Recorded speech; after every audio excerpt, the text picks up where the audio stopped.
Hi guys. This for me shows how IWC are possibly better than Rolex. Possibly.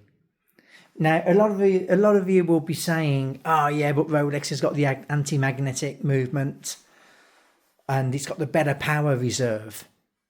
But in terms of finishing, I don't think you can argue here that IWC has got the drop on Rolex with this piece.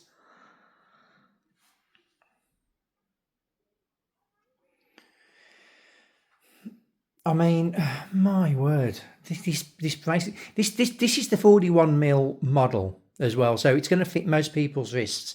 It's quite chunky. It's 14.8mm thick, but again, most of that sits in your wrist. This bracelet and this clasp. I mean, this clasp is exactly what Omega should be doing, what Rolex should be doing. It is the leading clasp. Obviously, it's got the Jubilee style, but the way that little button, it's so discreet for the on the fly adjustment. I think this gives you about 10 or 12 mil by from what I can count by the divots there.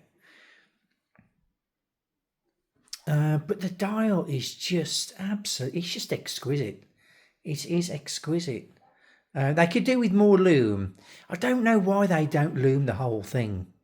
Why they can't make every digit above the 1, 2 and the 4 and the 5, just to give yourself some sort of direction of a night time, I don't know why they omit these things. I really don't.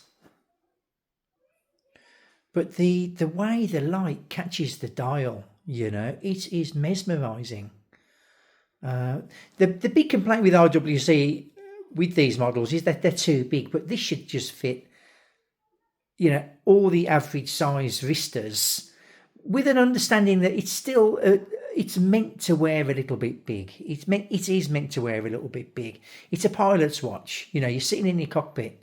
You don't want a tiny discreet thing. You want highly legible, bold legibility.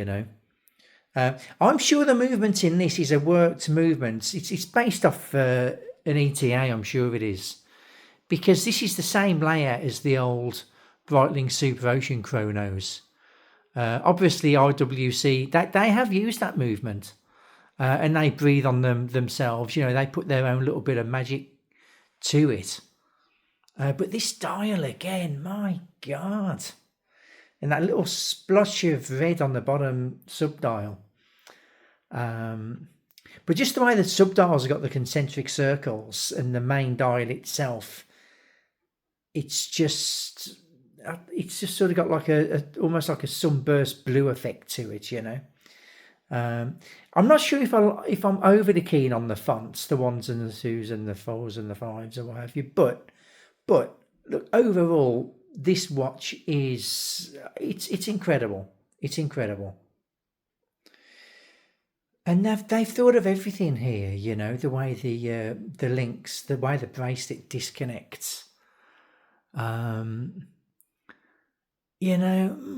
God, I think this is a stunning watch. You can pick these up used for about £5,000. I think there's only a 48 hour power reserve, but again, it doesn't matter a fig to me.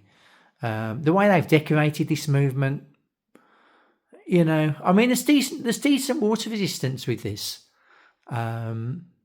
It's quite a do anything sort of a watch, I would be highly tempted to bring this in as a 3-piece to my collection. So I've got, the diver, the super diver, and the chrono, maybe, But look, I'm just going to leave you with this shot and sign out. All right. Thanks for watching, guys.